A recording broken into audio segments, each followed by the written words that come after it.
What's up, y'all? Austin Winters here, and I want to welcome you to the special holiday edition of Winter's World. Today, we're going to talk about one of the biggest holiday rivalries, which is Christmas versus Thanksgiving. So, you can think about you or your friends and your family. What type of person are you? Are you a Christmas person or a Thanksgiving person? In my mind, you're a Christmas person if the Christmas decorations come up on November 1st. You're a Thanksgiving person if you wait till December for the Christmas decorations to come up.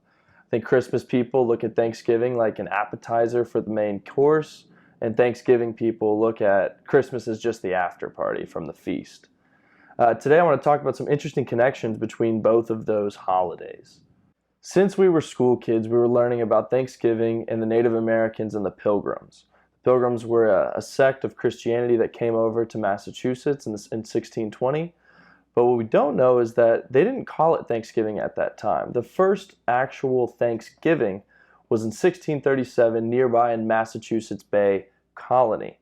They had a holiday called Thanksgiving to celebrate the massacre of some Native American peoples. The Native American men were out somewhere else, and the white settlers came in and massacred the women and children. So a pretty horrible way to celebrate the first Thanksgiving that was actually called Thanksgiving in the United States. So I guess that's a point against the Thanksgiving people. No, I'm just kidding. But this colony was kind of a part of that mythology that eventually became the Thanksgiving story that we tell today. The interesting thing about this colony was that in the 1650s, they banned the celebration of Christmas. During the British Civil War, Oliver Cromwell and the Puritan sect in the British Parliament actually banned Christmas. They saw it as a pagan holiday. Part of that goes back to Rome and the Catholic Church using some pagan holidays that were typically celebrated around the winter solstice and incorporating that into the Christmas celebration, which celebrated Jesus' birth in that tradition. But these people were very literal, and there was nothing talking about Christmas in the Bible, so they banned it. One clergyman actually even said that there was more sin and more debauchery that took place in the 12 days of Christmas than in the other 12 months of the year. So they had a reason in their religious view to ban Christmas. So the colony that actually was the first recorded place where a Thanksgiving feast took place, called Thanksgiving in the United States, banned Christmas for years. And this hatred, I don't know if hatred's the right word, but this banishment of Christmas persisted for centuries. So into the 1800s, if you lived in Massachusetts, you were still having to work and go to school on Christmas Day. It was only in 1856 that Christmas was recognized as a national holiday, along with the 4th of July and George Washington's birthday, President's Day. When Christmas was banned, it became a criminal offense to celebrate Christmas in the 1600s. The penalty for feasting, taking off work, or anything like that that showed that you were celebrating the holiday of Christmas was 5 shillings, which doesn't sound like much, but in today's money, that's about $8,000. Could you imagine celebrating Christmas with your family and being fined 8 grand? So the colony that started Thanksgiving banned Christmas. So that rivalry has been around for centuries. It's been around for a long time. I don't think, well, obviously they didn't ban Christmas because they liked Thanksgiving better, but it is interesting to note that the colony that started it banned it.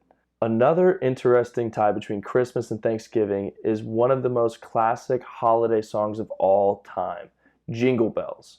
It was actually written by J.P. Morgan's uncle. Yep, that J.P. Morgan, the tycoon in the 1800s who started that bank, J.P. Morgan Chase, nowadays. His uncle actually wrote the song, and interestingly enough, it was a song for Thanksgiving. It was first performed in 1857 at a Thanksgiving service at a church for Thanksgiving. So for all those Christmas lovers out there, when you're singing Jingle Bells, it was actually originally called One Horse Open Sleigh. You're actually singing what was meant to be a Thanksgiving song, not a Christmas carol. Now today, of course, in popular culture, we associate it with the reindeers, we associate it with Santa's sleigh, and so we think of it as a Christmas classic. Another interesting fact about the song Jingle Bells is that it was actually the first song that was performed and broadcasted from outer space. The Gemini 6 astronauts in 1965, using a harmonica and bells, performed their own rendition of the song Jingle Bells, and that was the first song that was broadcast down back to Earth from outer space. So a lot of history tied up in the Jingle Bells song. Thanksgiving versus Christmas is a rivalry of holidays that will probably last forever. But at the end of the day, these are both awesome days of generosity, gratitude, and just fun and joy of life. So whether you're a Christmas person or a Thanksgiving person, I wish each and every one of you a happy holiday. And which one's your favorite? Thank you.